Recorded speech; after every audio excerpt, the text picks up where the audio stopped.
ओम शांति। अमृत वेले प्रेरणाओं को कैच करना। 10.1 ईश्वरीय मर्यादाओं की फिटिंग और सेटिंग। आजकल बाप दादा विशेष कार्यक्रम में बिजी रहते हैं। वह कौन सा कार्य होगा?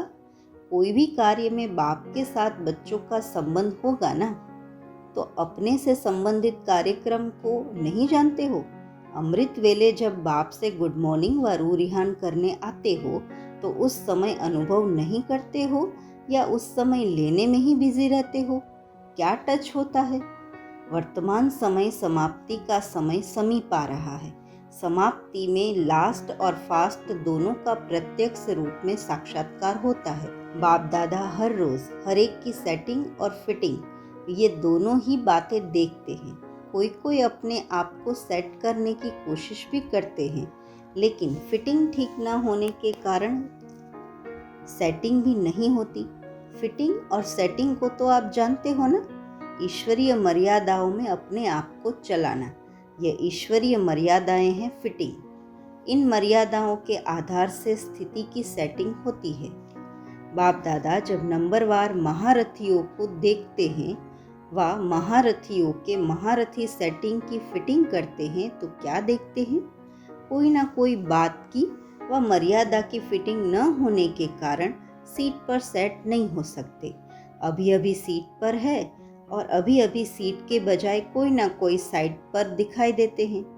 तो बाप दादा इसी कार्य में बिजी रहते हैं। उम्मीदवार दिखाई बहुत देते हैं और लाइन भी बहुत बड़ी दिखाई देती है, लेकिन प्रमाण स्वरूप कोई कोई होता है। 10.2 दुविधाओं का समाधान। विशेष अमृत वेले रिफ्रेश हो ऐसे समझो बाबा से पूछने जा रहे हैं। इस याद में रहकर फिर देखो रिस्पॉन्ड मिलता है। यह अनुभव अभी तक नहीं किया है।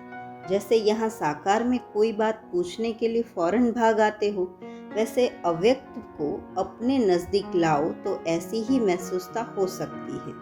जैसे साकार में सहज बुद्धि में निर्णय हो जाता था, ऐसे ही अव्यक्त बाप दादा के साथ अनुभव होगा। अभी तक अव्यक्त रूप में इतने अनुभव नहीं किए हैं। केवल 1 या 2 बार पुरुषार्थ करने से आप ऐसे अनुभव कर सकेंगे। बहुत काल का अभ्यास करते करते फिर नेचुरल हो जाता है, लेकिन अभी इस बात की कमी है। 10.3 निर्विकारी बनो। यदि कोई बच्चा बाबा को प्यार से याद करता है तो उसका संकल्प बाबा तक पहुंचता है, परंतु वह कितने समय में पहुंचता है वह आत्मा की निर्विकारी स्थिति पर निर्भर है।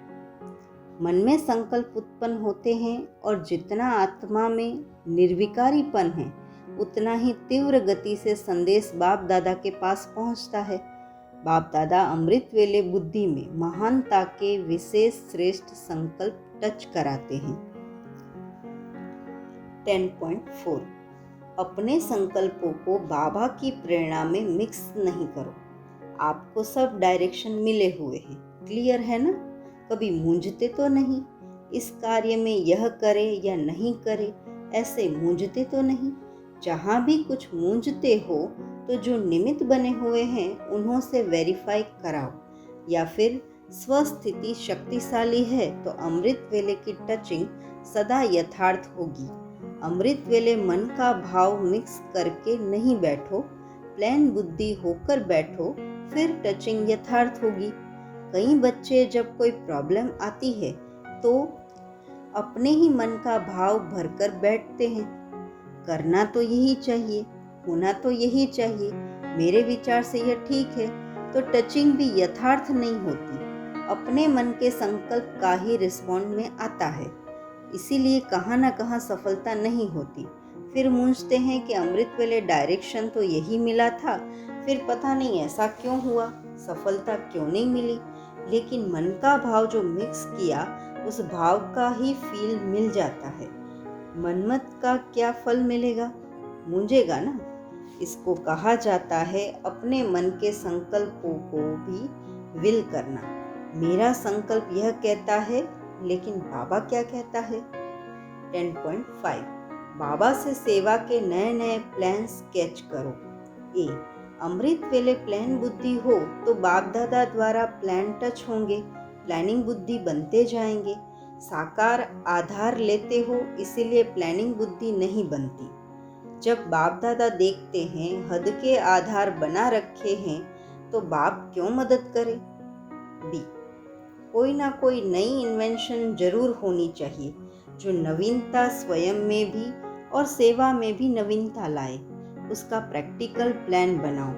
रेस तो करनी चाहिए ना, सबका विचार सागर मंथन तो चलेगा। अमृत वेले समीप आकर बैठ जाएंगे तो आपे ही सब टचिंग होगी। आपको ऐसी नई इन्वेंशन करनी चाहिए जो आज तक किसी ने देखा ना हो। अमृत वेले उठकर इस प्लान के बारे में सोचो तो आपको अच्छी अच्छी टचिंग्स होंगी। सब कुछ पहले से ही फिक्स है।